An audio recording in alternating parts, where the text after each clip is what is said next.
기독교 신학입문 제7강을 지금부터 시작하도록 하겠습니다. 우리가 기독교 신학입문 이 강의를 공부하는 것은 성경을 읽을 때 성경 안에 어떤 메시지를 담고 있는가를 우리가 잘 파악하기 위해서는 바로 여기서 다루고 있는 이러한 주제들을 이 주제들에 대한 개념들을 우리가 잘 가지고 있어야 됩니다.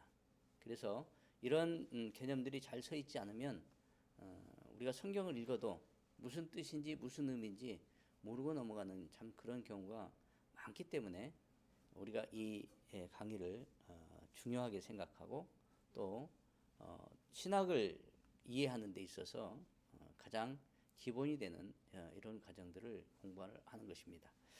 이 시간에는 제7강으로 교재 1권의 마지막 부분인 20장부터 22장까지를 한번 살펴보도록 하겠습니다. 20장에서는 타락, 바로 모든 죄의 근본 원인에 해당되는 거죠. 그리고 21장에서는 그 타락으로 말미암은 죄가 아담으로부터 시작되어졌는데 그 아담의 죄가 오늘 우리에게 어떤 영향으로 다가와서 우리의 죄가 되어졌는지를 우리가 한번 21장을 통해서 살펴보고요. 22장에서는 그러한 우리들의 죄, 바로 이 우리들의 죄가 이제 사회 전체적으로 어떤 영향을 미치고 어떠한 대책을 우리는 거기에 강구해야 되는가를 한번 살펴보도록 하겠습니다. 먼저 20장 타락이란 무엇인가? 떨어질 낙입니다. 떨어진다. 어디로 떨어진다는 얘기인가? 하나님으로부터, 하늘의 그 높은 하나님의 영광으로부터 떨어졌다. 그런 의미를 우리가 한번 생각을 해볼 수가 있습니다. 그러면 이 타락이란 무엇인가? 한번 같이 공부해 보도록 합시다. 타락이란 창세기 3장 6절 여자가 그 나무를 본즉 먹음직도 하고 보암직도 하고 지혜롭게 할 만큼 탐스럽기도 한 나무인지라 여자가 그 열매를 따먹고 자기와 함께 있는 남편에게도 주매 그가 먹은지라. 이렇게 그 타락의 현장, 바로 이 탐욕에 이끌린 그러한 한 인간의 모습을 우리가 보게 됩니다. 그러면 어떻게 우리 마음속에 이런 탐욕 또 이러한 타락의 그 행위가 일어나게 되었는지를 우리는 한번 이 정체에 대해서 연구를 해볼 필요가 있습니다. 왜냐하면 이것은 중요한 문제이기 때문에 그렇습니다. 우리 웨스트민스터 6장 제1항에 보면 우리들의 시조들은 사탄의 관계와 시험의 유혹을 받아 금지된 과실을 먹음으로 범죄하였다. 이것이 그들의 죄이며 하나님께서는 그의 지혜롭고 거룩한 계획을 따라 기쁘게 허용하셨는데 이는 그것을 명령하시어 그 자신의 영광을 드러내시기로 이미 계획하시기 때문이다. 자, 여기에서 우리가 좀 이해가 난해한 부분이 있는데 인간이 죄를 짓는 것을 하나님이 허락하셨다. 그리고 그렇게 하신 이유는 하나님의 뜻에 따라서 하나님의 영광을 드러내시기로 이미 계획하셨기 때문이다. 이렇게 얘기를 하고 있습니다. 그러면 이 의미가 무엇인가를 우리가 한번 잘 생각을 해봐야 할 것입니다. 쉽게 얘기해서 이런 얘기는 잘 이해가 되지 않는 그런 부분이 있지만 우리가 신학을 공부함으로써 이 얘기가 왜 이야기가 되고 이 얘기가 왜 맞는 얘기인가를 우리는 분명히 알 수가 있습니다. 먼저 타락, 이 타락이라는 단어를 우리가 한번 살펴보면 부패라는 그런 얘기가 같은 그런 말로 등장을 합니다. 타락, 부패. 이것은 곧 죄입니다. 이것은 곧 불순종이고 반역입니다. 그래서 이 타락, 폴 또는 corruption, 떨어지다, 폴이죠. corruption, 부패하다. 바로 이 말을 우리가 사전에서 찾아보면 올바른 길에서 벗어나서 잘못된 길로 빠지는 일, 이렇게 기록을 하고 있습니다. 죄를 범하여 불신의 생활에 빠지는 것을 우리는 타락했다, 그렇게 얘기하는 것입니다. 바로 인간이 죄를 짓고 하나님의 그 에덴에서 이제 쫓겨나서 그리고 이 세상의 광야의 땅에 황무지의 땅에 그렇게 내쫓김을 당하는 바로 그런 것이 바로 이 타락입니다. 이 타락과 비슷한 말로서 이제 부패, 퇴폐, 전락, 탈선 이런 말들이 있죠. 우리가 이 타락이라는 말을 알기 위해서 여러분들에게 제공되어 있는 꼭 알아야 할 기독교 핵심 교리 50에 보면 제13장에 페이지론 73쪽이죠. 여기에 보면 타락 이전에 이 타락이라는 그런 내용들이 잘 정리가 되어 있습니다. 여러분들이 그 내용들을 한번 잘 숙지를 하시고 또 여러분들의 이 지식으로 삼았으면 좋을 것 같습니다. 바로 인간의 이 타락이란 무슨 뜻인가? 타락은 한 사람 때문에 죄가 세상에 들어오고 그 죄 때문에 사망이 세상에 들어온 역사적인 그런 사건을 의미한다고 여기서 얘기하고 있는데, 타락 바로 이전에 먼저 우리가 조금 전에 창세기 3장 16절의 말씀에서 봤듯이 사탄의 유혹이 있었고, 그리고 그 유혹을 우리에게 사탄은 강요하였거나 또 강제로 우리가 그 죄를 짓도록 그렇게 하지는 않았습니다. 그저 유혹을 던져줬을 때 바로 부패한 우리 심령이 그 유혹을 받아서 그것을 절제하고 정말 피 흘리기까지 대적하지 못하고 그 유혹을 바로 자기의 유익으로 금방 바꿔버린 그러한 것을 우리는 타락했다, 그렇게 얘기를 하는 것입니다. 그래서 바로 하나님의 형상인 바로 인간이 하나님의 목적을 실행하는 것이 바로 지극히 당연한 일인데, 그렇게 하나님의 목적대로 자신에게 주어진 그러한 것을 그러한 권리를, 그러한 은사를 사용하지 못하고 바로 하나님의 말씀과 배치되는 하나님의 말씀에 반역하는 그러한 불순종을 저지름으로써 이제 연이어지는 그런 죄와 또 연이어지는 그런 죄로 계속 이렇게 그 엄청난 파괴적인 그런 결과를 가져왔다는 것입니다. 그래서 타락했다 이 얘기는 바로 불순종입니다. 하나님의 말씀의 권위를 멸시하고 자신의 생각을 내세운 그런 교만입니다. 그래서 이 교만한 사람의 마음이 셀프 어서션, 바로 자기 주장, 자율적으로 판단을 하는 그런 사람으로 변화되어졌다는 것이죠. 이것은 곧 하나님의 형상을 부정하는 것이고 하나님을 향해서 반역하는 그러한 행위였다. 이것을 우리는 불순종이다 그렇게 얘기하고 이것을 타락했다 그렇게 얘기를 하는 것입니다. 이 불순종에는 하나님의 그 순종과 불순종에 대해, 하나님의 말씀에 대한 순종과 불순종에 대해서는 반드시 책임이 따르게 되어 있는데, 바로 순종했을 경우에는 하나님이 그 순종한 인간의 행위에 대한 책임을 지십니다. 그러나 타락했을 경우, 즉 불순종했을 경우에는 거기에 대한 책임이 바로 사람에게 있다는 사실입니다. 그러나 하나님의 이 탁월하심은 피조물의 이 타락과 죄의 오염에도 불구하고 그들에게 하나님의 그 영광이 결코 사라지지 않도록 하셨다는 것입니다. 그 이유는 우리가 조금 전에 온전한 인간 또 하나님의 형상에서 공부를 했던 것처럼 하나님이 그들을 회복시키기 위한 그런 목적이 있었고, 또 그 하나님은 그 회복시킨 그 인간들로부터 그 이전의 영광보다 더 큰 엄청난 영광을 받으시기 위해서, 드러내시기 위해서, 나타내기 위해서 그렇게 하셨다는 사실입니다.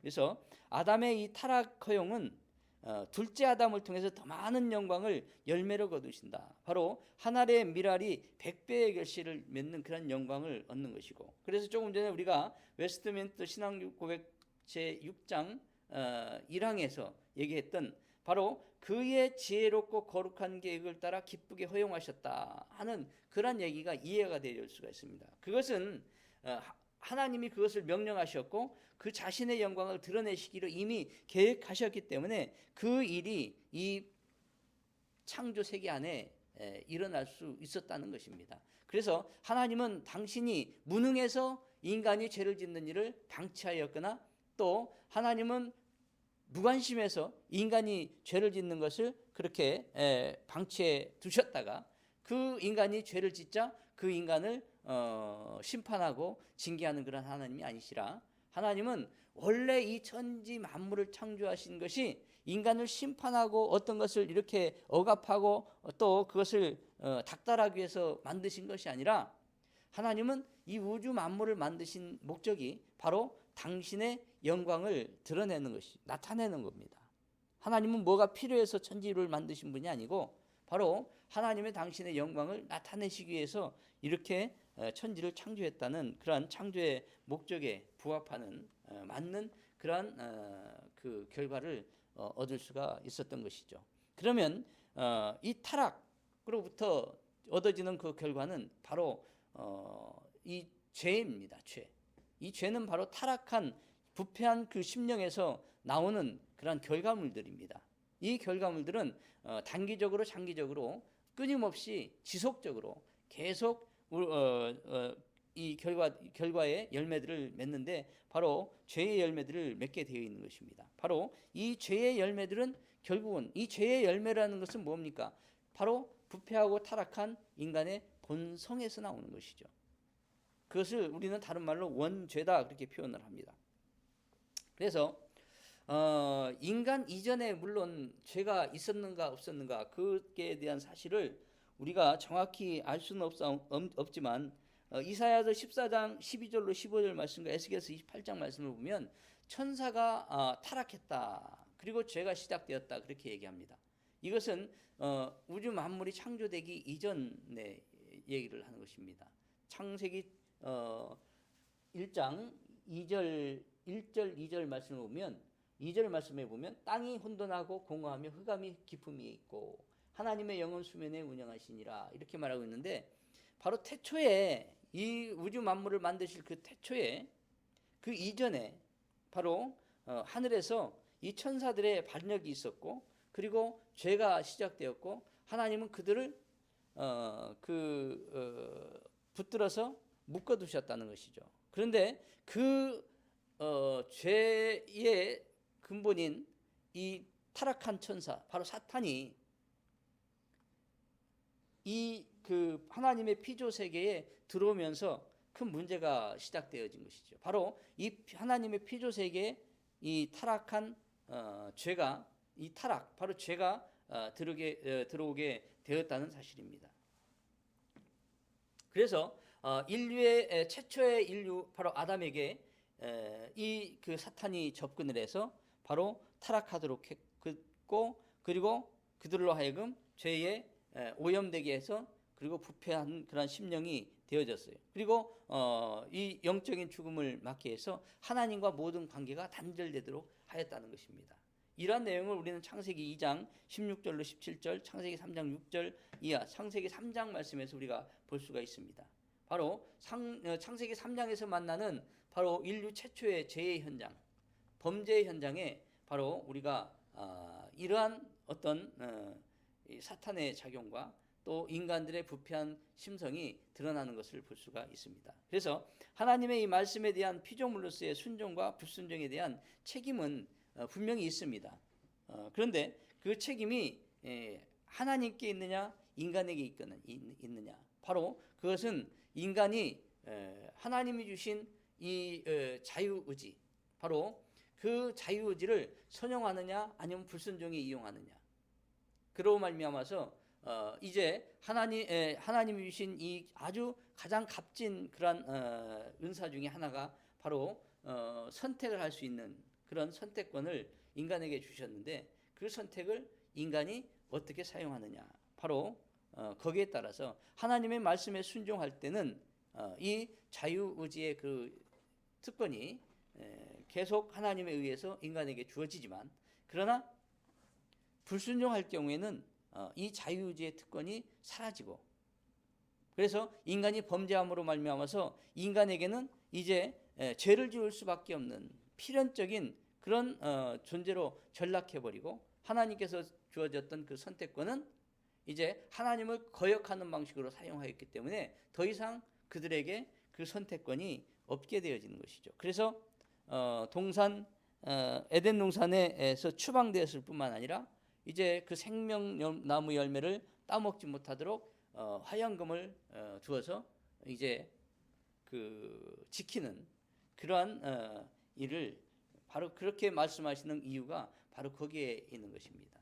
우리가 여기서 이 죄와 타락에 대한 내용들을 조금 더 정확히 또 자세히 공부를 해두어야만 합니다. 왜냐하면 이 기독교는 이 죄의 문제, 타락의 문제를 쉽게 그렇게 간과해서는 안 되기 때문에 그렇습니다. 왜냐하면 거기에 우리 신앙생활에 모든 그런 그 은혜가 있고요.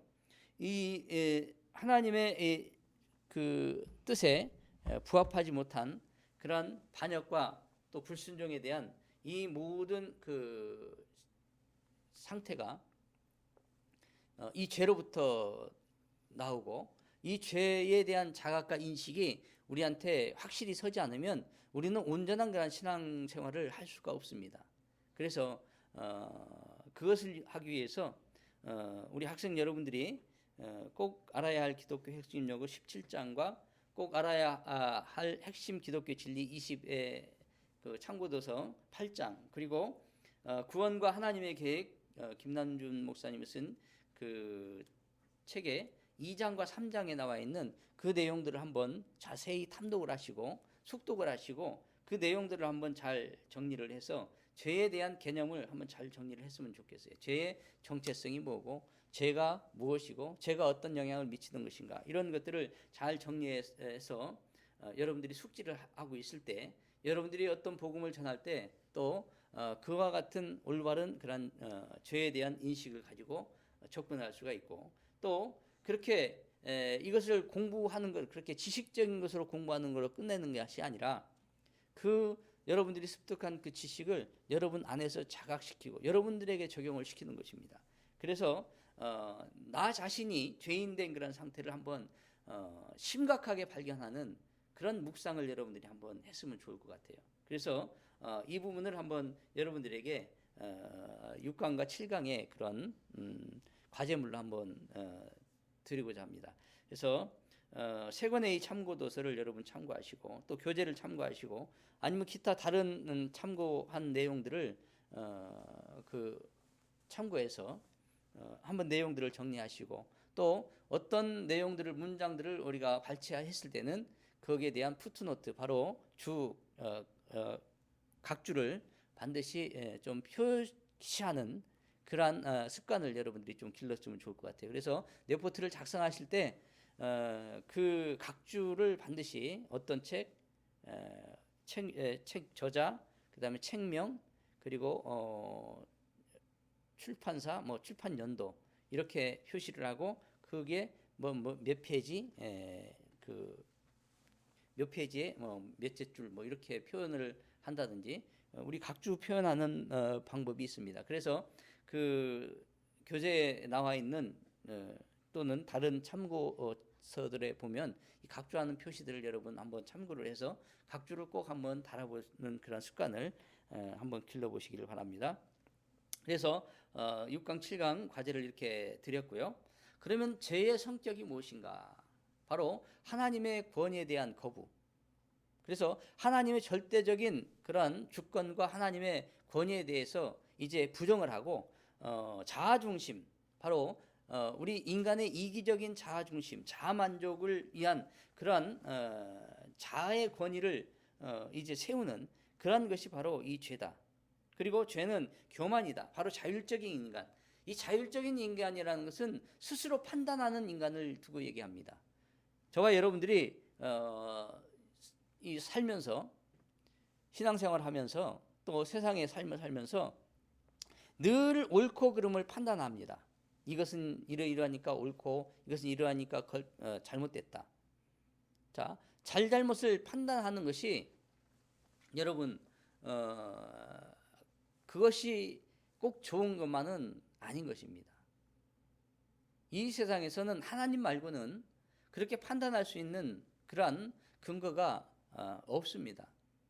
그러나 우리가 하나님의 말씀을 따른다는 얘기는 바로 내가 어떤 것을 맞고 틀리고 옳고 그르고 이렇게 판단해서 그것을 따르는 것이 아니라 우리는 그것을 분별하는 거예요. 분별한다. 그렇게 표현하는 게 좋습니다.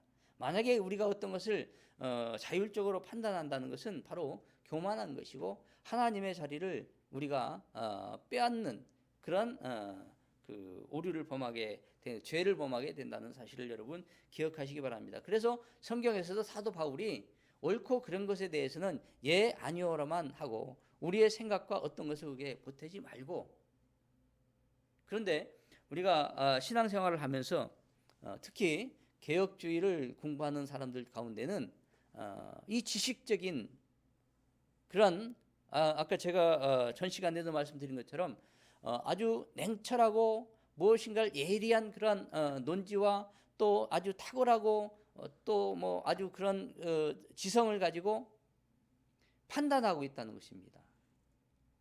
우리가 개혁 신학을 조금 공부를 하고 나서 이제 교회 가서 목사님의 설교를 들으면 이게 이런 교리를 공부를 하고 성경을 공부하다 보면 다른 사람이 설교를 할 때 그 말씀이 들리기 시작하는 거예요. 보이기 시작하는 거예요.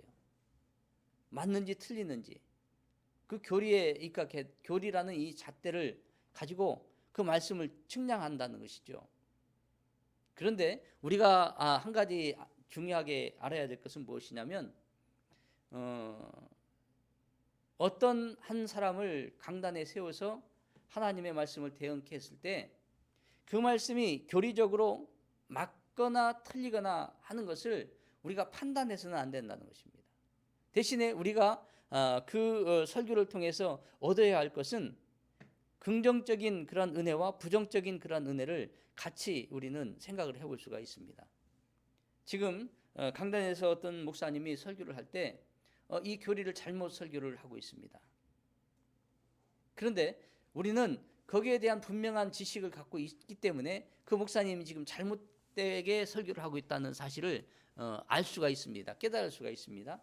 그러면 분별이라는 것은 무엇이냐? 거기에서 저것은 맞다, 저것은 틀리다, 그러니까 저 목사님은 잘못된 목사님이야, 이렇게 판단하는 것이 아니라 그것은 판단입니다. 그런 판단이 아니라 그 말씀 안에서 내가 취해야 될 것, 내가 얻어야 될 것, 그런 은혜를 우리는 분별하는 거예요. 그리고 그것을 내 마음에 심중에 두는 겁니다.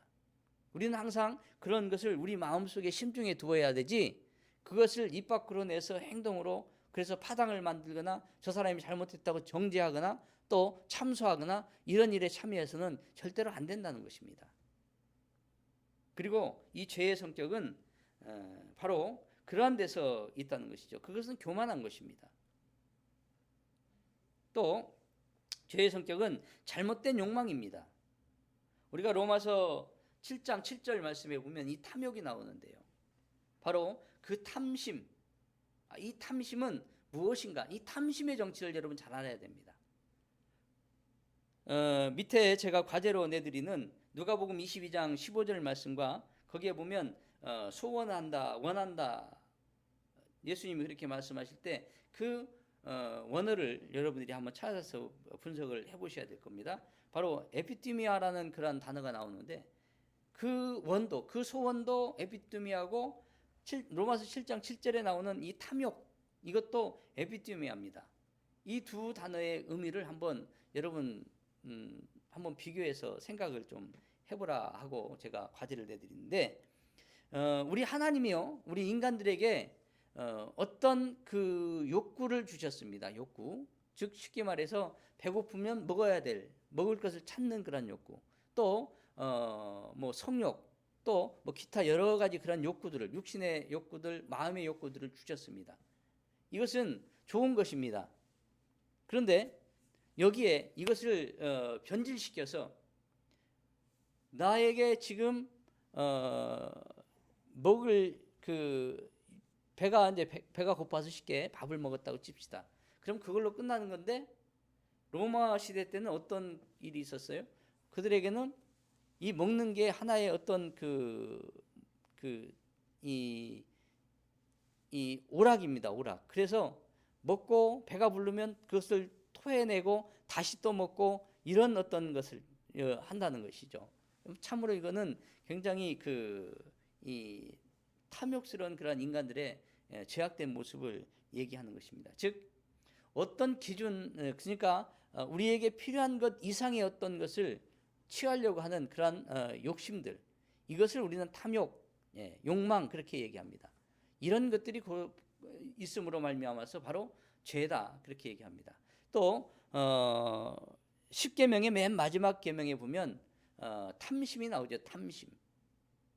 바로 이 탐심이 이 과욕을 불러일으키고 이 과욕이 곧 이 사람으로 하여금 죄를 짓게 한다는 것입니다. 그래서 이 두 성경 말씀 한번 여러분 비교해서 한번 잘 의미들을 한번 파악을 해 보시기 바랍니다. 그래서 이 잘못된 욕망이 바로 죄다, 이런 죄의 성격이다 그렇게 얘기합니다.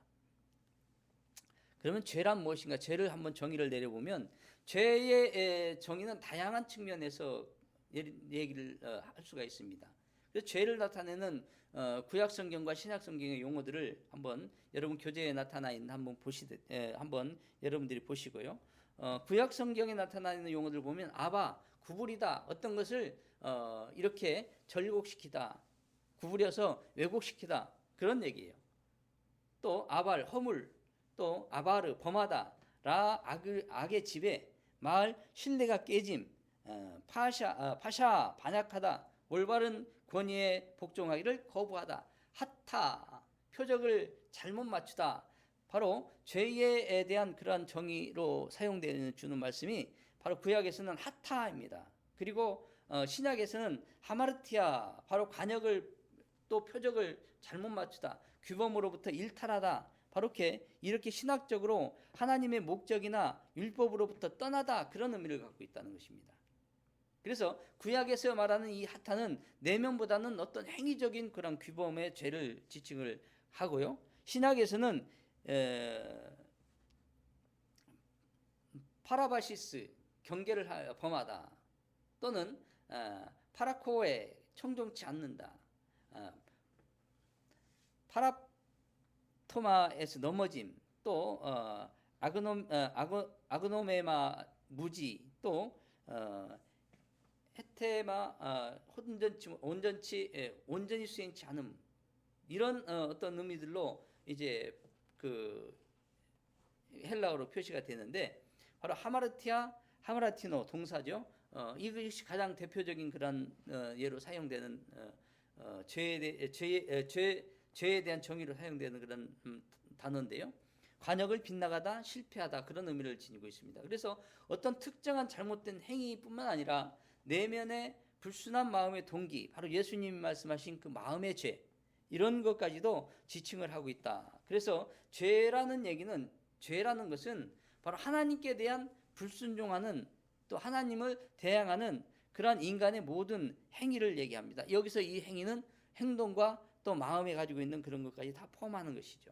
그래서 하나님의 지배를 거부하는 바로 자율성이 죄의 본질이다. 바로 인간의 자아만족, 자기중심성, 이기심을 키워가는 그러한 것이 바로 하나님에 대한 죄다. 또 죄는 구체적인 행동과 하나님의 뜻을 거스리는 그런 마음의 태도를 포함하고 있고, 탐심이나 음욕이나 시기나 질투나 과욕 등등으로 이런 것으로 나타낼 수가 있다. 그래서 죄라는 것은 하나님을 거부하고 하나님의 뜻을 대항하는 태도와 행동을 총칭해서 포괄적으로 얘기한다.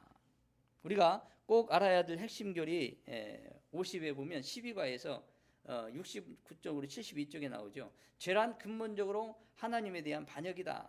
또 기타 여러분들이 가지고 있는 그 참고 도서 4권을 참고를 해보시면 부교재로 여러분들에게 주어졌죠. 그것을 참고해 보면 이런 내용들이 잘 기록이 되어 있습니다. 조금 전에 여러분들에게 과제로 내어드리는 그런 내용들을 여러분 한번 잘 정리를 해보시기 바랍니다. 그리고 죄의 결과로 나타나는 그런 현상은 무엇인가? 우리는 웨스트민스터 신앙고백 6장 2항에 보면 이 죄의 결과에 대해서 말하고 있습니다. 죄로 말미암아 그들은 본래의 의의를 잃게 되었고 하나님과의 교통도 끊어지게 되었다. 그래서 죄로 죽게 되었고 영과 육의 모든 기능들과 기관들이 전적으로 더럽혀지고 말았다. 바로 최초의 죄에 대한 하나님의 심판은 삼중적 죽음을 의미합니다. 육체적인 죽음, 영적인 죽음, 영원한 죽음. 그리고 단 하나의 명령을 어긴 것이 바로 나머지 모든 계명을 어기는, 전체 율법을 어기는 그러한 것이 되어진다는 것입니다. 그래서 야고보서 2장 10절 말씀에 보면 죄는 마음의 태도의 문제라는 것입니다. 또 계명을 어길 마음이 있다면 바로 그 마음이 바로 불순종하는 마음이다. 불순종이다, 그렇게 결론지어 얘기합니다. 바로 이 죄의 결과는 하나님과의 관계가 단절되어지고, 이 하나님과의 관계의 단절은 이 가공할 만한 죄의 파괴력을 우리가 분명히 볼 수가 있습니다. 그래서 이 하나님과의 교제가 단절되는 것은 바로 영적인 죽음. 그뿐만 아니라 인간과 인간, 자연과 인간, 또 자신과의 그 관계 안에서 철저하게 이 파괴되어지는 그런 모습을 우리는 볼 수가 있는 것입니다. 죄 가운데 바로 그러면 이 죄 가운데서 우리가 절망하고 죄 가운데 우리가 모든 것을 포기하고 그렇게 낙심하고 살 수밖에 없는 것인가? 그렇지 않습니다. 하나님은 죄 가운데 빠진 우리들을 회복하시기 위해서 엄청난 노력을, 엄청난 일들을 계획하시고 그것을 행하시고 계시다는 사실입니다. 그래서 죄 가운데 더욱 하나님의 은혜는 빛날 수밖에 없는 것입니다. 그래서 우리 죄인들이 바로 하나님의 말씀을 받고 그 말씀의 빛 가운데 이제 새로운 사람으로, 새로운 생명으로 그렇게 새로운 사람을 입게 되면 바로 이 모든 것이 이제 새롭게 되어지고 회복되어진다는 것입니다.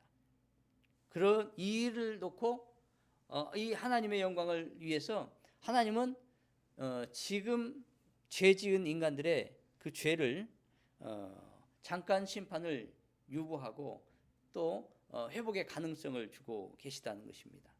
그 회복의 가능성을 언약으로 표시하고 약속으로 주시는데 바로 창세기 3장에서 하와에게 하나님이 생명의 어미라, 이 하와라는 이름을 붙여주고요. 하나님의 은혜는 바로 그런 암흑 속에서 더욱 크게 빛을 발함으로써 바로 죄를 지은 아담을, 남자와 여자를 가죽옷을 지어서 입히시고 광야, 바로 그들의 마음과 같은 그런 광야로 그들을 추방을 하시게 되는 것이죠.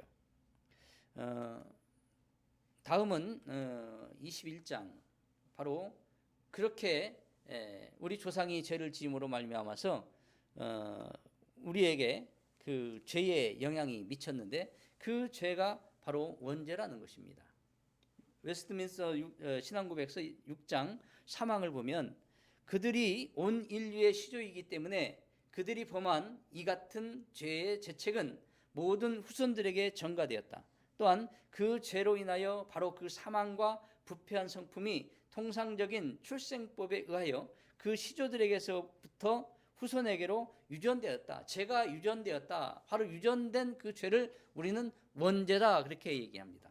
또 6장 4항을 보면 이 원부패로 말미암아 우리는 선을 행하고자 하는 마음을 전혀 가질 수가 없다. 전적 부패라는 얘기예요. 전적 부패, 전적 타락, 그런 얘기입니다. 그래서 행할 능력도 없고 선한 것이 그 속에 없으며 전적으로 악을 행하는 성향만 있다. 성향이라는 것은 무엇을 향해서 가는 그러한 특성을 얘기합니다. 그래서 사람은 전적으로 부패한 타락한 이 인생, 죄로 오염된 그러한 인생들은 하나님을 향해서 가는 것이 아니라 어디를 향해서? 죄를 향해서 끊임없이 끌려가고 가는 것입니다. 그래서 죄를 향해서 계속 빠지기 때문에 그것을 타락이다, 그렇게 얘기하는 것입니다. 떨어지는 거예요. 여기서 이 모든 실제적인 범죄들이 나오게 되는데 바로 우리 사람들이 살면서 맺어가는 그런 살인죄, 사기죄, 간음죄, 도둑질 뭐 등등등 많은 그런 유무형의 그런 죄악들은 바로 이 타락한 원죄, 바로 이 원죄는 그 죄의 모든 범죄들의 뿌리인 거예요. 그래서 이 원죄의 뿌리가 우리 사람에게서 죽어서 뽑혀 나가지 않으면 여전히 우리 사람들은 계속 그 범죄의 죄과들, 열매들을 계속 맺게 돼 있다는 것입니다. 죄의 뿌리가 우리 사람에게서 완전히 해결되어지지 않으면 우리는 이 죄의 문제로부터 결코 자유로울 수 없다는 그런 얘기입니다. 하나님은 바로 우리의 이런 죄성을 완전히 없애주시기 위해서 그 죄를 십자가에서 처형을 하는 것입니다. 즉 예수님이 십자가에서 못 박혀서 죽으시는 것은 저와 여러분들의 죄가 십자가에서 처형당하는 것입니다. 그 십자가에서 우리의 죄가 죽지 않으면 그 죄는 여전히 우리에게 권세를 행하고 우리는 그 권세로 말미암아서 사망, 바로 죽음에서 헤어날 수 없는 그런 존재가 저와 여러분들이라는 사실입니다. 그래서 하나님의 은혜가 바로 우리에게 예수 그리스도로 다가온 것이 얼마나 다행한 일인지 모르는 것입니다. 또 외민 6장 5항을 보면 웨스트민스터 신앙고백 6장 5항이죠. 이러한 본성의 부패는 이 세상 사는 동안에 중생한 사람들 안에도 여전히 남아 있습니다. 우리가 거듭났어요. 예수 믿고 거듭난 사람이지만 그러나 이 부패한 본성이 여전히 저와 여러분에게 있습니다. 우리가 예수 믿었다 그래서 우리가 완전히 깨끗한 사람이 되었습니까? 그렇지 않다는 것입니다. 여전히 우리도 이 죄 가운데서 죄를 따라 또 우리가 깨닫지 못하는 하나님의 그 거룩하심을 깨닫지 못하는 것이 있다면 여전히 우리는 거기에 대한 범죄를 행할 수밖에 없는 그런 존재라는 것입니다. 그리고 그 부패함이 그리스도를 통해서 용서받고 억제되고 있는 것입니다. 예수님이 바로 우리를 위해서 중보하신다는 얘기는 바로 이 얘기예요. 우리가 구원받았어요. 예수를 믿어요. 그리고 교회를 잘 다녀요. 그런다고 죄를 안 짓습니까? 아닙니다. 여전히 우리는 죄 가운데 살고 있고 또 사도 바울처럼 오라 나는 공고한 심령이로다 하고 울부짖으며 절규할 수밖에 없는 그런 존재들입니다. 그러나 그렇게 절규하는 우리를 주님은 말씀으로 성령으로 위로하십니다. 예수 안에 있는 너에게는 결코 정죄함이 없다. 왜냐하면 생명의 성령의 법이 죄와 사망의 법에서 너를 해방하였기 때문이다. 너는 예수 그리스도로 말미암아서 구속되어졌다. 너의 모든 죄값은 다 예수님에 의해서 속량되어졌다. 너는 이제 자유한다. 바로 하나님의 아들 예수가 너희를 모든 죄의 그 속박으로부터 해방시켜줬다. 너희를 풀어주기 위해서 그들에게 속전을 지불하였다. 그렇게 선포되어지는 것입니다. 바로 그 일이 우리 그리스도인들의 삶 속에서는 매일 일어나는 그 과정을 우리는 성화다 그렇게 얘기하는 것입니다. 지금 여기 6장 5절은 그 예수 그리스도의 은혜를 얘기하면서 그렇게 억제되고 있다 할지라도 본성 자체와 본성에서 비롯되는 모든 행동들은 참으로 그리고 완전히 죄된 것이라는 것을 말하고 있는 것입니다. 전적으로 타락한 인간은 곧 죄다. 우리 인간은 죄고 죄가 곧 나다라는 것을 인식하는 것입니다. 또 웨스트민스터 6항을 보면 원죄와 본죄 모두 이런 죄들은 모든 죄는 하나님의 의로운 율법에 대한 위반이요 그것에 반대되는 것으로서 그것 자체의 성질 때문에 죄인에게 죄책을 가져다 줍니다. 그 죄책으로 말미암아 죄인은 하나님의 진노와 율법의 저주를 받게 되는 것입니다. 그리하여 사망을 당하되 동시에 영적으로 육체적으로 그리고 영원한 모든 불행들을 아울러 당하게 된다는 그런 사실입니다.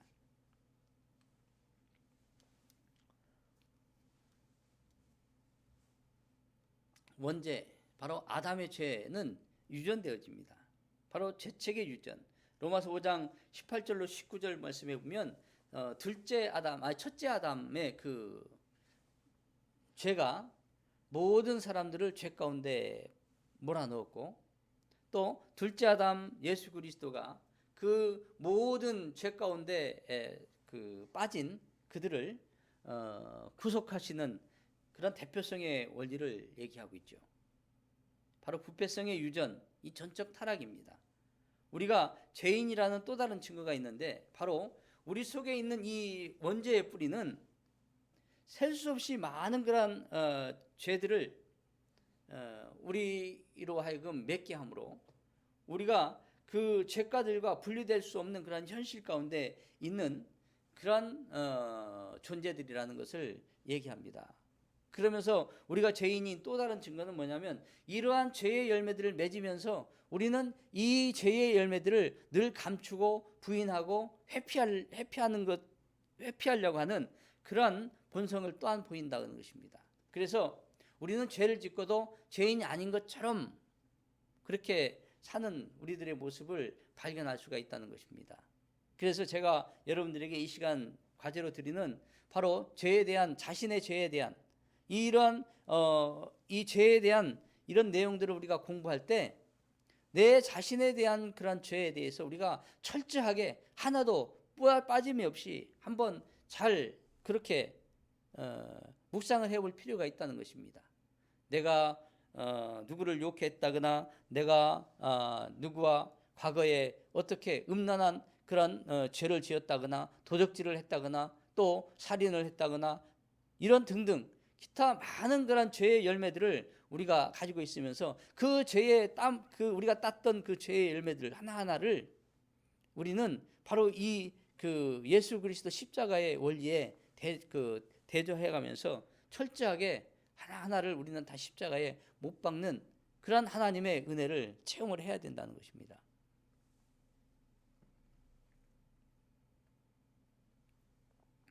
바로 우리들의 죄의 결과를 묵상하는 것입니다. 죄는 왜 그러면 우리가 이렇게 해야 되는가? 그 죄의 결과를 우리가 잘 알아야 돼요.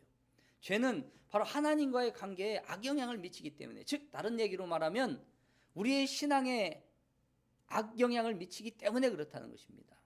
먼저는 우리가 죄된 그런 마음을 가지고 있으면 하나님과 교제가 일어나지 않습니다. 소통에 장애가 일어나요.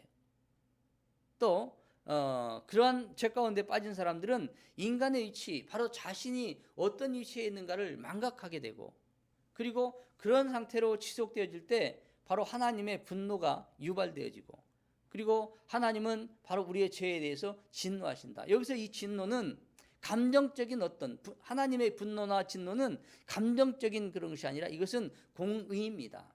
하나님은 절대적으로 의로우신 분이기 때문에 이런 죄악, 이런 것에 대해서 아주 철저하다는 것입니다. 그래서 감정적으로 또 어떤 것을 감정적인 어떤 분노나 노함이 아니라 이것은 철저하게 하나님의 공의에 의한 그런 진노다, 노하심이다, 이렇게 여러분들이 아셔야 될 것이고요. 또 죄는 이웃과의 그 관계에 해가 하게 됩니다. 쉽게 말해서 이런 얘기를 한번 할 수가 있습니다. 내가 A라는 사람과 B라는 사람의 관계에 있어서 서로 신뢰 관계에 있지 못하고 서로에게 속고 속이는 그런 관계. 그러면 한 사람이 어떤 이득을 취하면 한 사람은 피해를 받는 것이고, 또 한 사람이 어떤 피해를 당하면 한 사람은 이익을 받는 그런 관계. 이것은 바로 죄 가운데 놓인 그런 관계, 의로운 관계라고 할 수가 없습니다. 죄는 자신에게도 또 부정적인 그런 영향을 주는데 바로 인간에게 이 죄책감, 바로 수치심을 주고요. 또 죄를 한번 지면 그 죄의 맛이 들리면 계속 더 큰 죄를 짓는 바로 양심의 마비 현상이 일어나고요. 또 그런 죄 가운데 빠지면 이제 영적 성장이 방해가 되고, 또 거룩한 구별된 그런 삶을 살 수 없게 되는 것을 볼 수가 있습니다. 그랬을 때 이제 최종적으로 궁극적으로 인간에게는 하나님이 만든 그 예비하신 그 상급이 다 상실되어지고, 그에게 주어지는 그 상급은 징벌, 바로 영원한 둘째 사망 못에 던져지는 그러한 아주 영광스러운 영광, 저주의 영광을 받게 된다는 사실입니다. 그러면 이러한 삶으로부터 우리는 우리 자신들을 건져내는 하나님의 은혜를 간구해야 되는데, 바로 그것을 간구하면서 우리는 어떤 길로 나가는가? 바로 회개의 길로 가야 된다. 여러분, 이스라엘 백성이 이스라엘 역사에서 북이스라엘이 멸망하고 남유다가 멸망하고, 그러한 모든 과정은 큰 이유가 있습니다. 첫 번째로 우상 숭배에 있고요. 두 번째로 이 정치적인 또 영적인 그런 지도자들의 부패, 그리고 그들이 눈먼 소경이 되어서 하나님의 그 뜻을 발견하지 못하고 인간의 그러한 눈에 사욕에 눈이 멀어서 그 백성들을 잘못 이끌고 잘못 가르치고 그랬다는 것입니다. 즉 그것으로 말미암아서 일어나는 그 일이 무엇이냐면 사회의 악, 온 사회가 죄 지은 그런 공동체의 책임이 있다는 것입니다. 그 길로 가는 길이라는 것이죠. 그래서 이 지도자들의 죄, 그것이 두 번째고, 세 번째는 바로 그러한 지도자들을 세워뒀음에도 그들과 같이 동조해서 함께 휩쓸려가는 바로 온 국민들의 어리석음이라는 것이죠. 오늘 우리 한국의 그 사정을 봐도 마찬가지입니다. 어느 한쪽에서 잘못되어지면 그것을 바로 잡으려고 하는 그러한 균형이 필요한 것이죠. 그럴 때 그 사회가 온전한 길로, 바른 길로, 정의로운 그런 길로 갈 수가 있는 것입니다. 하나님은 이 통치하심에 있어서, 다스림에 있어서 바로 이 정의가 세워지기를 원하십니다. 그러기 위해서는 필요한 것이 바로 회개입니다. 회개라는 것은 바로 우리가 잘못 가고 있던 바로 하마르티아, 빗나간 그런 방향에서 돌이켜서 관역을 향해서 서서 바라보고 나가는 것을 의미하는 것입니다. 바로 회복의 길이죠.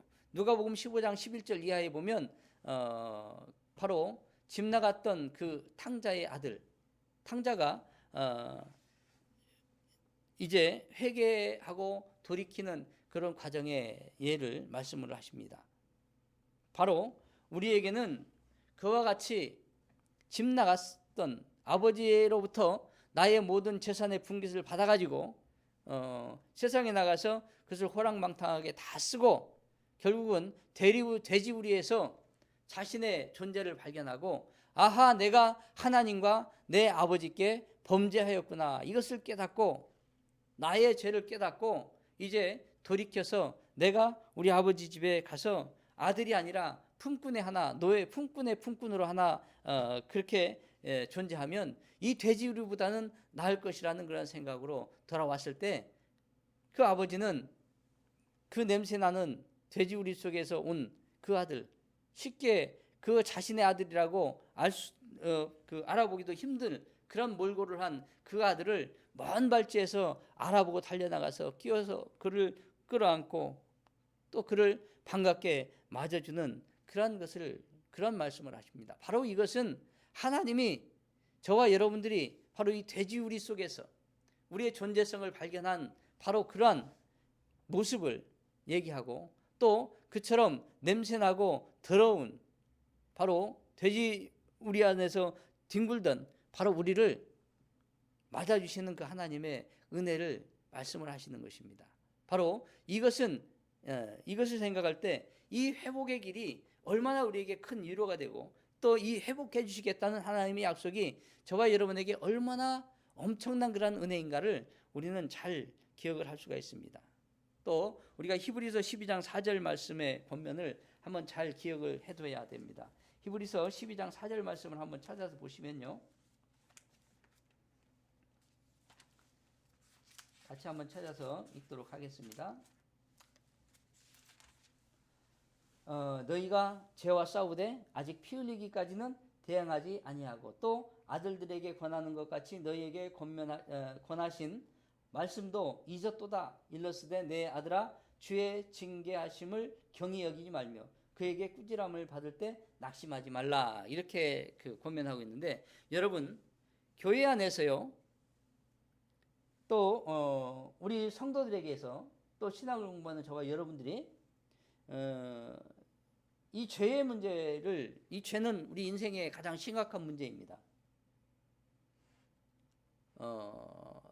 그러나 이미 해결되어진 문제지만 아직 완전하게 해결되지 못한 그런 문제이기도 합니다.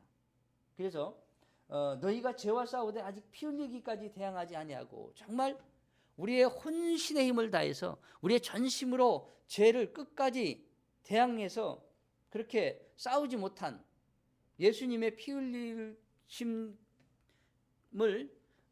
바로 내 피를 흘려서 바로 내가 순교해 가면서 이 죄 때문에 죄와 대적해서 싸우는 그러한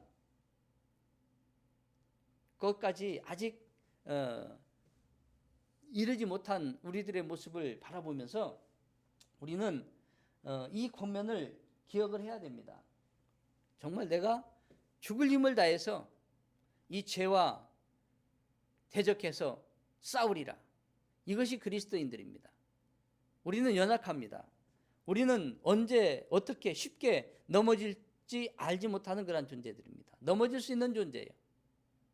그러나 우리가 그리스도인이라면 끝까지 이 죄와 대적해서 싸우고, 이 죄로 말미암아서 내가 나의 신앙을 잃게 되어지는 그러한 일이 결코 없을 것이라는 그러한 확신 속에서 죄를 대적해서 싸우는 그런 여러분들이 되시기를 주님의 이름으로 부탁을 드립니다. 이제 마지막으로 사회적인 죄. 이 사회적인 죄는 우리가 쉽게 생각해서 바벨탑을 생각을 하면 됩니다. 이 창세기 11장에 나오는 내용인데요. 인간들이 무슨 일을 했습니까? 이 인간들이 성을 쌓고 또 서로 모여서 하나님을 대적하는 그러한 바벨탑을 쌓았다. 이 사회적인 큰 죄. 오늘날 바로 이 바벨탑은 무엇인가? 우리가 한번 깊이 생각을 해봐야 됩니다.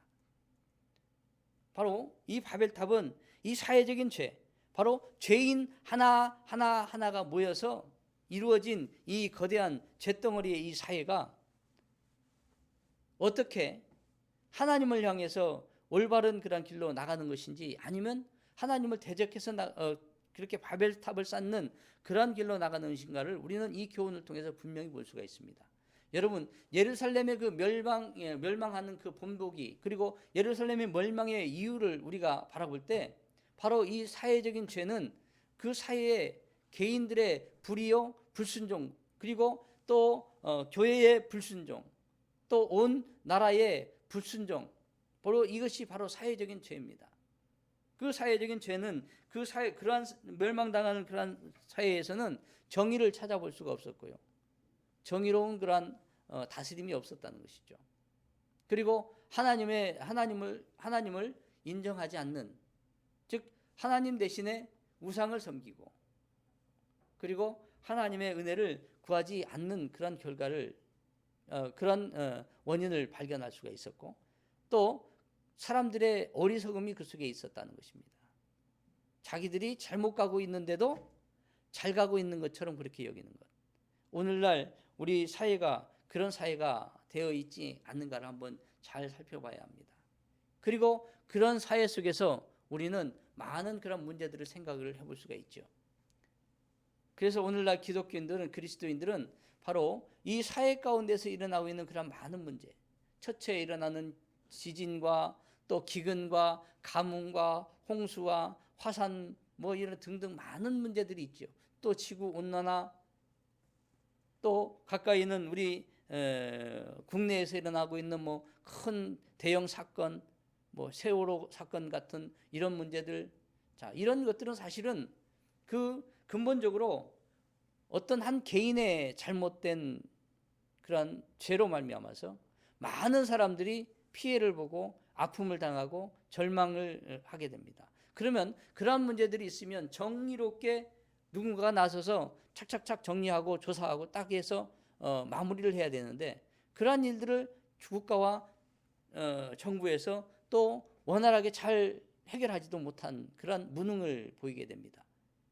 그럴 때 이 사회는 참으로 혼란스럽게 되어지고 또 이 세상을 그 시대에 살아가는 모든 사람들은 불안하고 두렵고 그런 일이 일어날 수밖에 없다는 것입니다. 이럴 때 우리 그리스도인들은 바로 과연 사회를 위해서 어떤 일들을 우리가 할 수 있는 것인가? 바로 이 사회적인 죄, 이런 것들을 우리는 사회적인 죄라는 것입니다. 이 사회적인 죄는 바로 인간의 전적 타락으로부터 나온다는 것이죠. 바로 이 사회적인 죄에 대한 그리스도인들의 자세와 책임이 무엇인가를 우리는 한번 깊이 생각을 해보지 않을 수 없는 것입니다. 그래서 우리가 복음을 얘기하고 복음 얘기하고 세상에서 그리스도인 얘기합니다. 그리고 저 카톨릭이나 다른 기타 종교단체들에서 많은 사회적인 약자들을 향해서 어떤 선행을 하고 또 행위적인 그런 것들을 강조하는 것을 보면서 비난하고 비판하고 그런 자세보다는 우리도 그들과 동참해서 정말 세상 가운데 그리스도인의 그런 착한 행실을 또는 그런 착한 행실의 그리스도인임을 드러낼 때 비로소 하나님의 이 말씀에 부합되어지는 그런 하나님의 영광이 바로 우리로 말미암아서 드러날 것이고 또 세상에 그와 같은 귀한 하나님의 은혜가 있게 될 것이라는 것입니다.